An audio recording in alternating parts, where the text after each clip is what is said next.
大的中国共产党万岁！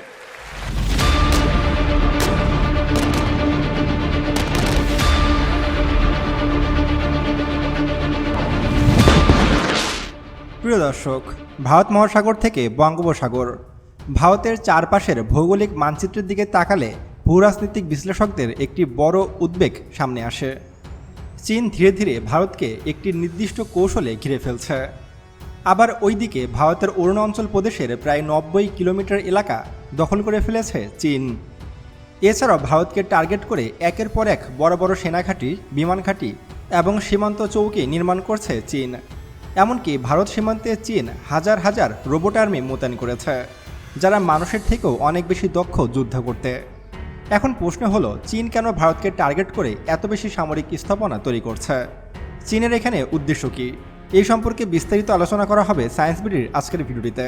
তাই ভিডিওটি মনোযোগ সহকারে একদম শেষ পর্যন্ত দেখতে থাকুন। তো চলুন শুরু করা যাক। প্রিয় দর্শক, ভারতের চারদিকে চীনের ব্যাপক উপস্থিতি এটা শুধু বাণিজ্যিক যুদ্ধ নয়, বরং এটি শতাব্দীর সবচেয়ে বড় ভূরাজনৈতিক চাল। কিন্তু প্রশ্ন হলো, চীন কেন ভারতকে ঘিরে ফেলেছে? এর আসল উদ্দেশ্যই বা কী? আন্তর্জাতিক নিরাপত্তা মহলে এই কৌশলকে বলা হয় স্ট্রিং অফ পালস বা মুক্তার মালা। এখন প্রশ্ন হলো, চীনের স্ট্রিং অফ পালস বা মুক্তার মালা নীতি আসলে কি? চীনের স্ট্রিং অফ পালস হলো একটি ভূরাজনৈতিক ধারণা। এটি হলো ভারত মহাসাগর ও আশেপাশের অঞ্চলে চীনের সামরিক ও বাণিজ্যিক বন্দর এবং অবকাঠামো নেটওয়ার্ক। এটি চীনের মূল ভূখণ্ড থেকে শুরু করে সুদান পর্যন্ত সমুদ্রপথের বিভিন্ন বন্দর ও স্থাপনাকে যুক্ত করার একটি কৌশলগত নেটওয়ার্ক। 2004 সালে মার্কিন প্রতিরক্ষা ঠিকাদারি প্রতিষ্ঠান বুজ আলেন হ্যামিল্টন এই নামকরণটি করেছিলেন। পশ্চিমে পাকিস্তানের গোয়াদার বন্দর, যেটি বর্তমানে চীনের নিয়ন্ত্রণে রয়েছে। চীন পাকিস্তানের ভিতর দিয়ে এই গোয়াদার বন্দর হয়ে সরাসরি সড়কপথে আরব সাগরে প্রবেশ করে, যা চীনকে সরাসরি মধ্যপ্রাচ্যের সাথে যুক্ত করেছে। দক্ষিণে রয়েছে শ্রীলঙ্কার হাম্বামটোটা বন্দর, যেটি 99 বছরের জন্য চীন লিজ নিয়েছে। আর এই হাম্বামটোটা বন্দরটির জন্য ভারত সবসময় আতঙ্কে থাকে, কারণ এটি ভারতের একদম কাছে অবস্থিত। আর এইদিকে রয়েছে মিয়ানমারের কিয়াওকোপ্পু বন্দর, যেটি সড়কপথে চীনকে সরাসরি সংযুক্ত করেছে। আর এইদিকে বাংলাদেশের চট্টগ্রাম ও মংলা বন্দরে চীনের বিভিন্ন বাণিজ্যিক অবকাঠামো নির্মাণ করা হয়েছে, যার মাধ্যমে চীন সরাসরি বঙ্গোপসাগর হয়ে মধ্যপ্রাচ্যের বিভিন্ন দেশে তাদের পণ্য বিক্রি করতে পারে। সব কিছু মিলিয়ে ভারতের চারদিকে চীন সড়কপথ ও জলপথের মাধ্যমে একটি মালার আকৃতির যোগাযোগ তৈরি করেছে। আর এই কারণে এটিকে বাংলাতে মুক্তর মালা নীতি বলা হয়ে থাকে। আর এই নীতির মাধ্যমে চীন সরাসরি ভারতকে বাইপাস করে পৃথিবীর যে কোনো প্রান্তে তাদের পণ্য পৌঁছে দিতে পারছে। আবার ওইদিকে ভারত সীমান্তে চীন ব্যাপক হারে তাদের সেনা উপস্থিতি বৃদ্ধি করছে। এ পর্যন্ত ভারত সীমান্ত ঘিরে চীন বড় বড় রাস্তা এবং রেল যোগাযোগ পর্যন্ত বানিয়ে ফেলেছে, যার মাধ্যমে চীন খুব সহজে ভারত সীমান্তে তাদের সামরিক জিনিস পরিবহন করতে পারে, যেমন যুদ্ধ ট্যাঙ্ক, সামরিক যান এবং আর্টিলারি সিস্টেম। এইসব জিনিস অনেক দ্রুত চীন এইসব রাস্তা ও রেলপথের মাধ্যমে ভারত সীমান্তে পৌঁছে দিতে সক্ষম। এমনকি ভারত সীমান্তকে কেন্দ্র করে চীন এ পর্যন্ত বেশ কয়েকটি বিমান ঘাঁটিও নির্মাণ করেছে। আপনারা এখন স্ক্রিনে ভারত সীমান্তের খুব কাছাকাছি চীনের একটি এয়ারপোর্ট দেখতে পাচ্ছেন। এয়ারপোর্ট তো না, এটা একটি চীনের বিমান ঘাঁটি, যেখানে চীনের অত্যাধুনিক পঞ্চম প্রজন্মের J-20 যুদ্ধবিমান মোতায়েন রয়েছে। এরকম অসংখ্য বিমান ঘাঁটি ছাড়াও চীন অনেক বড় বড় সেনাঘাঁটি নির্মাণ করে রেখেছে ভারত সীমান্তের পাশে। শুধু তাই নয়, চীন ইতোমধ্যেই কিন্তু অরুণাচল প্রদেশের প্রায় 90 কিলোমিটার এলাকা দখল করে ফেলেছে। ভারতের ওইসব অঞ্চলে যেসব আদিবাসীরা বসবাস করে তারা বারবার দাবি তুললেও ভারত সরকার সেই বিষয়ে কোনো রকম মনোযোগ দেয়নি। ভারত সবসময় এই বিষয়টি অস্বীকার করে আসছে। কিন্তু যারা অরুণাচল প্রদেশে বসবাস করে তারা ঠিকমতোই জানে যে চীন তাদের অসংখ্য গ্রাম, প্রায় 90 কিলোমিটার এলাকা দখল করে নিয়েছে। শুধু তাই নয়, সীমান্ত এলাকায় চীন তাদের রোবট আর্মি মোতায়েন করেছে। ভারত সীমান্তে দেখা গেছে চীন অসংখ্য হাজার হাজার রোবট আর্মি মোতায়েন করেছে, যারা মানুষের থেকেও বেশি সময় ধরে সীমান্ত এলাকা টহল দিচ্ছে।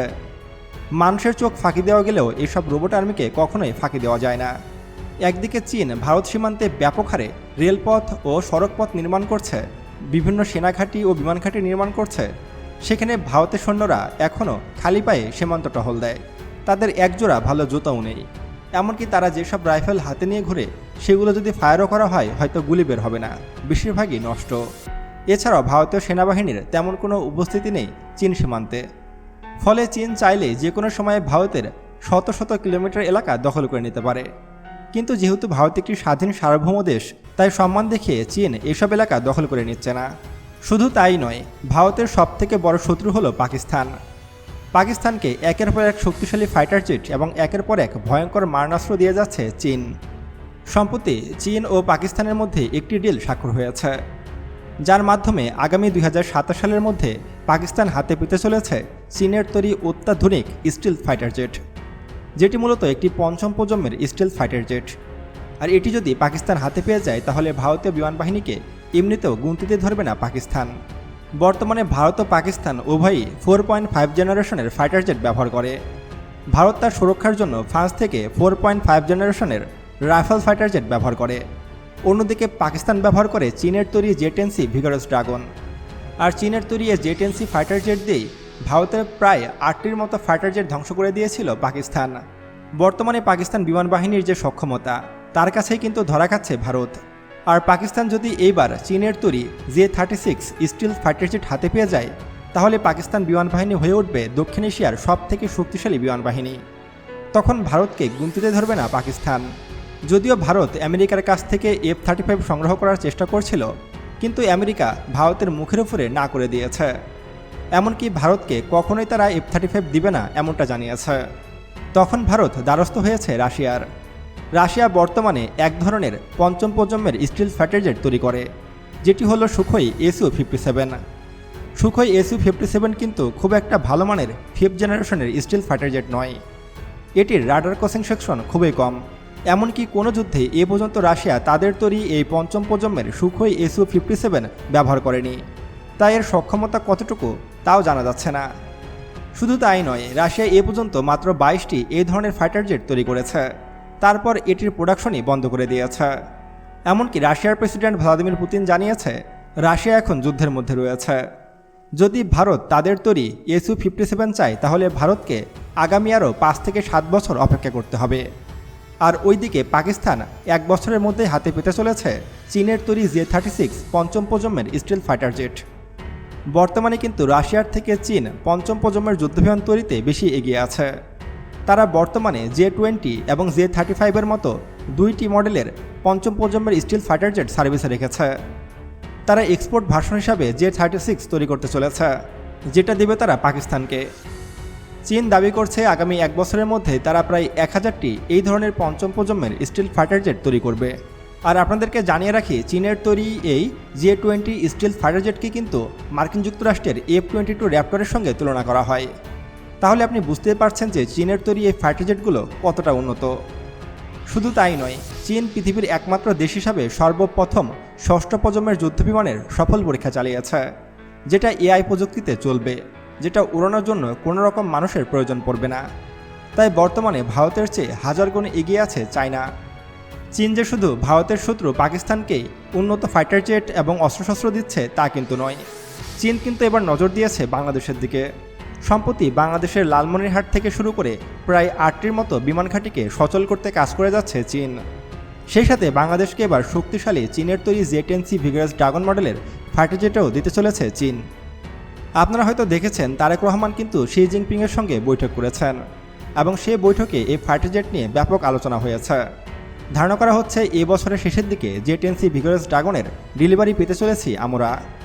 চীন যে শুধু আমাদেরকে উন্নত ফাইটার জেটই দিচ্ছে তা কিন্তু নয়, সেই সাথে আরও অত্যাধুনিক ড্রোন শিল্প কারখানা, এমনকি যুদ্ধ ট্যাঙ্ক ও ড্রোন প্রযুক্তিও দিতে চলেছে চীন।